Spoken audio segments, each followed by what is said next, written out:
നമുക്ക് പഴയ ഒരു ലെഗിൻസ് വെച്ചിട്ട് ഉഗ്ര ഒരു ഐഡിയ ചെയ്യാം കേട്ടോ. അപ്പൊ ഞാനിവിടെ ഒരു പഴയ ലെഗിൻസ് എടുത്ത് വെച്ചിട്ടുണ്ട്. നമ്മുടെ എല്ലാവരുടെയും കയ്യിലുണ്ടാവും അല്ലെ, ഇലാസ്റ്റിക് വലിഞ്ഞതോ ഇല്ലെങ്കിൽ ഏതെങ്കിലുമൊക്കെ ഭാഗത്ത് കീറിയതോ ഒക്കെ ആയ ലെഗിൻസ് ഉണ്ടാവും. അപ്പൊ അതങ്ങോട്ട് എടുക്കാം കേട്ടോ. ഇനി നമുക്ക് ഇതിൽ നിന്ന് ഈ ഒരു മുകൾ ഭാഗം ഇങ്ങനെ അങ്ങോട്ട് കട്ട് ചെയ്തങ്ങോട്ട് മാറ്റി കൊടുക്കാം. ഇത് നമുക്ക് ആവശ്യമില്ല, ഇതങ്ങോട്ട് കളയാം. ഇനി നമുക്കിതൊരു 2 കഷ്ണമായിട്ടൊന്ന് കട്ട് ചെയ്യാം. ആ സെന്റർ ഭാഗത്ത് വെച്ചിട്ട് ഇങ്ങനെ അങ്ങോട്ട് കട്ട് ചെയ്യാം. ഇനി നമുക്ക് കട്ട് ചെയ്യേണ്ടത് ഈ ഒരു ഭാഗം കട്ട് ചെയ്ത് ഇതൊന്നിങ്ങനെ ഓപ്പൺ ചെയ്യാം. ലെഗിൻസിന്റെ ഒരു കാലിന്റെ ഭാഗം ഞാൻ ഇങ്ങനെ ഒന്ന് ഓപ്പൺ ചെയ്തിട്ടുണ്ട്. ഇനി നമുക്കിതിന്റെ താഴെ ഭാഗം കൂടെ കട്ട് ചെയ്ത് അങ്ങോട്ട് മാറ്റാം. ഇനി ചെയ്യേണ്ടത് ഇത് സ്ട്രെയിറ്റ് ആയിട്ട് അങ്ങോട്ട് കട്ട് ചെയ്ത് എടുക്കണം. അതിനായിട്ട് ഇങ്ങനെ ഒന്ന് മടക്കി അങ്ങോട്ട് ഇട്ട് കൊടുക്കാം കേട്ടോ. ഇല്ലെങ്കിൽ നമുക്ക് ഇവിടുന്ന് ഇങ്ങനെ കട്ട് ചെയ്ത് കുറേ നേരം പിടിക്കത്തില്ലേ. അപ്പൊ ഞാനിതിങ്ങനെ ഒന്ന് മടക്കി ഇട്ട് കൊടുത്തിട്ട് ഫസ്റ്റ് ഈ ഭാഗത്തുനിന്ന് വെച്ചിട്ട് നമുക്കിങ്ങനെ ഒന്ന് കട്ട് ചെയ്ത് അങ്ങോട്ട് മാറ്റാം. എന്നിട്ട് ചെറിയ കഷ്ണങ്ങളായിട്ട് ഇതിങ്ങനെ ഒന്ന് കട്ട് ചെയ്ത് അങ്ങോട്ട് എടുക്കാം.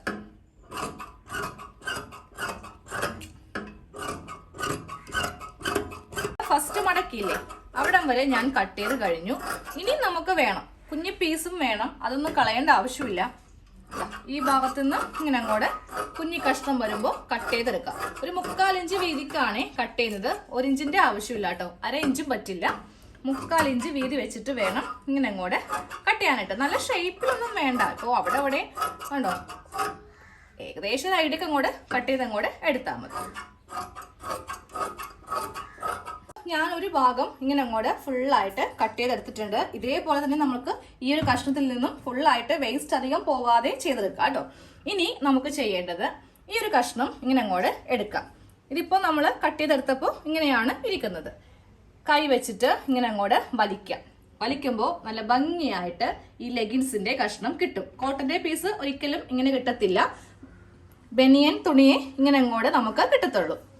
അപ്പോൾ വീട്ടിലുള്ള പഴയ ടീഷർട്ടോ ഇല്ലെങ്കിൽ ലെഗിൻസോ എന്ത് വേണമെങ്കിലും നിങ്ങൾക്ക് എടുക്കാം കേട്ടോ. ഒത്തിരി ഉണ്ടാവും പഴയതൊക്കെ, കീറിയതോ ഊട്ട വന്നതോ അതൊക്കെ അങ്ങോട്ട് എടുക്കാം. ഇപ്പോൾ നോക്കിയേ, ആ ഒരു ഭംഗി കണ്ടില്ലേ, നല്ല ഭംഗിയായിട്ടുണ്ട്. വളരെ സിമ്പിളാണ്. ചെറിയ പീസാണെങ്കിൽ 2 അറ്റത്തും കൈകിനെ പിടിക്കുക, നന്നായിട്ട് അങ്ങോട്ട് വലിക്കുക. വലിക്കുമ്പോൾ ഈ ഒരു ഷേപ്പിന് നമുക്ക് കിട്ടും.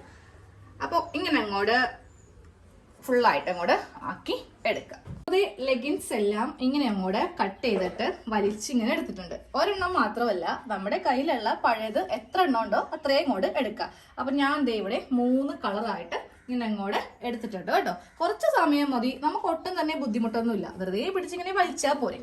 ഇനി നമുക്കിതൊന്ന് തയ്ക്കുന്നത് എങ്ങനെയാന്ന് നോക്കാം. നമുക്ക് വേണ്ടത് നമ്മുടെ വീട്ടിലുള്ള പഴയ ഒരു തലയണ കവറോ ഇല്ലെങ്കിൽ നമ്മുടെ വീട്ടിലുള്ള ഏതെങ്കിലും ഒരു പഴയ ചുരിദാറിന്റെ കഷ്ണമാണെങ്കിലും മതി. ഇങ്ങനെ ഒന്ന് അടിച്ചെടുക്കുക കേട്ടോ. എന്നിട്ട് ഇതിന്റെ ഈ ഭാഗത്ത് ഇങ്ങനെ ഒരു ലൈൻ അങ്ങോട്ട് വരച്ചു കൊടുക്കുക. കുറച്ച് നീക്കിയും ഇങ്ങനെ അങ്ങോട്ട് കുറച്ച് ലൈൻസ് അങ്ങോട്ട് വരക്കുക. ഇങ്ങനെ അവിടെ എവിടെയായിട്ട് കുറച്ച് ലൈൻസ് ഇങ്ങനെ വരച്ചു കൊടുത്തിട്ടുണ്ട്. ഇനി നമ്മൾ നേരെ ലെഗിൻസ് അങ്ങോട്ട് എടുക്കുക. എടുത്തിട്ട് ഇങ്ങനെ അങ്ങോട്ട് വെച്ചിട്ട് ഈ ലൈൻ മുതൽ ഈ ലൈൻ വരെ നീളത്തിൽ വെക്കുക. എന്നിട്ട് ഈ നടുക്ക് വരച്ചിരിക്കുന്ന ലൈനില്ലേ, അതിന്റെ മീതെ വേണം തയ്ച്ചിങ്ങനെ വെക്കാൻ വേണ്ടിയിട്ട്. തയ്ച്ച് നിർത്തി ഇങ്ങനെ ഇതിന്റെ മീതെ കൂടെ ഒന്നുകൂടെ. അപ്പോൾ ഇത് വെക്കുമ്പോൾ കറക്റ്റ് ലെവലിൽ വെക്കാം, ഇല്ലെങ്കിൽ കാണാൻ ഒരു ഭംഗി ഉണ്ടാവില്ല. വീണ്ടും ഇതിങ്ങനെ ലെവൽ മാത്രം ഒന്ന് അങ്ങോട്ട് നോക്കിയാൽ മതി. ഇങ്ങനെ അങ്ങോട്ട് തയ്ച്ച് എടുക്കുക കേട്ടോ, അറ്റം വരെ.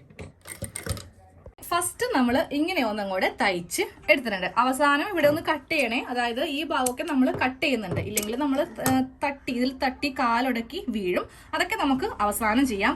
ബാക്കി കണ്ടോ, ഇത്രയും തന്നെ ബാക്കിയുണ്ട്. നമുക്ക് ഇങ്ങോട്ടൊക്കെ ഒന്ന് തയ്ച്ചെടുക്കേണ്ടതുണ്ട്. ഫ്രീ ടൈം കിട്ടുമ്പോഴൊക്കെ ചെയ്യാൻ പറ്റിയ നല്ല ഒരു ഐഡിയ ആണിത്. ഇനി നമുക്ക് 2ാമത്തെ കളർ എടുക്കാം. അപ്പോൾ ഇതിങ്ങനെ അങ്ങോട്ട് നീട്ടി വെക്കാം കേട്ടോ. അടുപ്പിച്ച് വേണം ഇങ്ങനെ അങ്ങോട്ട് ചെയ്യാൻ വേണ്ടിയിട്ട്. ഇത്രയും ഡിസ്റ്റൻസ് ഇട്ട് ചെയ്യരുത്. ഇങ്ങനെ അങ്ങോട്ട് വെച്ചിട്ട് നമുക്ക് അടുത്ത കളർ എടുക്കാം. അടുത്ത കഷ്ണം വെച്ചിട്ടുണ്ട്, അത് ഈ ഭാഗത്ത് ഇങ്ങനെ അങ്ങോട്ട് വെച്ച് കൊടുക്കാം കേട്ടോ. എന്നിട്ട് നടുക്കുന്ന തന്നെ സ്റ്റിച്ച് തുടങ്ങാം. അതിങ്ങനെ അങ്ങോട്ട് തുടങ്ങിയിട്ട് നൂലിട്ടോട്ടെ, പൊട്ടിപ്പോയി. നടുക്ക് ഇങ്ങനെ അങ്ങോട്ട് തയ്ച്ച് വെച്ച് വീണ്ടും ഈ ഭാഗത്ത് ഇങ്ങനെ അങ്ങോട്ട് വെച്ചിട്ട് നമ്മൾ ഇങ്ങനെ ഒന്ന് തയ്ച്ച് എത്തിക്കുക. അപ്പോൾ കുറെ കഴിയുമ്പോൾ ഇതങ്ങോട്ട് തീർന്നു പോകും. പിന്നെ ഇവ തമ്മിൽ ജോയിന്റ് ഒന്നും ചെയ്യാൻ നിൽക്കേണ്ട ആവശ്യമില്ല. അടുത്ത സ്ട്രിപ്പ് എടുത്തിട്ട് അതും ഇങ്ങനെ അങ്ങോട്ട് വളച്ച് തയ്ച്ചങ്ങോട്ട് എടുത്താൽ മതി. അതേ ഞാൻ 3 കളർ ഇങ്ങനെ അങ്ങോട്ട് തയ്ച്ചെടുത്തിട്ടുണ്ട്. അപ്പോൾ തയ്ക്കുമ്പോൾ നമ്മൾ ഓരോന്ന് കഴിയുമ്പോൾ ഇല്ലേ ഇതങ്ങോട്ട് കട്ട് ചെയ്ത് പോയിക്കോ, ഇല്ലെങ്കിൽ അവസാനം ഇതെല്ലാം കൂടെ ചെയ്യാൻ വേണ്ടിയിട്ട് നിൽക്കേണ്ടി വരും. അപ്പോൾ എല്ലാവർക്കും മനസ്സിലായിട്ടുണ്ടാവും ഇപ്പോൾ തന്നെ എന്തായിരിക്കും നമ്മൾ ചെയ്യാൻ പോകുന്നതല്ലേ. അപ്പം നമ്മൾ ഡോർമാറ്റാണ് ചെയ്യുന്നത്. വെറുതെ ഇരിക്കുന്ന സമയത്ത് ഇങ്ങനെയൊക്കെ ഒന്ന് ചെയ്ത് വെക്കുക. നല്ല ഭംഗിയുള്ള മാറ്റ് നമുക്ക് കിട്ടും. അപ്പോൾ ദേ ഫുള്ളായിട്ട് ഞാൻ തയ്ച്ചെടുത്തിട്ടുണ്ട്. എനിക്കിത് എല്ലാം തയ്ക്കാനായിട്ട് 1 മണിക്കൂറൊന്നും വേണ്ടി വന്നില്ല കേട്ടോ. അത്രയും സമയം മതി. ഇനിയുണ്ട് ബാക്കി. ഇതിൻ്റെ ആവശ്യമില്ല, നമുക്ക് ഇത്രയും തന്നെ മതി. 3 ലെഗിൻസോ ഇല്ലെങ്കിൽ പഴയ ടീഷർട്ടോ ഉണ്ടെങ്കിൽ നല്ല ഉഗ്രനൊരു മാറ്റ് നമുക്ക് തയ്യാറാക്കാം. ചവിട്ടിയൊന്നും മേടിച്ച് കാശൊന്നും കളയേണ്ട ആവശ്യമില്ല. പഴയ ഒരു ലെഗിൻസ് കൊണ്ട് തയ്ച്ചെടുക്കാവുന്നേ ഉള്ളൂ. നല്ല ഭംഗിയില്ലേ കാണാൻ വേണ്ടിയിട്ട്. ആ 3 കളർ വന്നപ്പോഴാണ് നല്ല ഭംഗിയായത് കേട്ടോ. ചവിട്ടിയാലൊന്നും തെന്നിയൊന്നും വീഴത്തില്ല, നല്ല കട്ടിയുമുണ്ട്. അപ്പോൾ എല്ലാവരും ഒന്ന് ഫ്രീ ടൈമൊക്കെ കിട്ടുമ്പോൾ ഒന്ന് ചെയ്തെടുക്കും.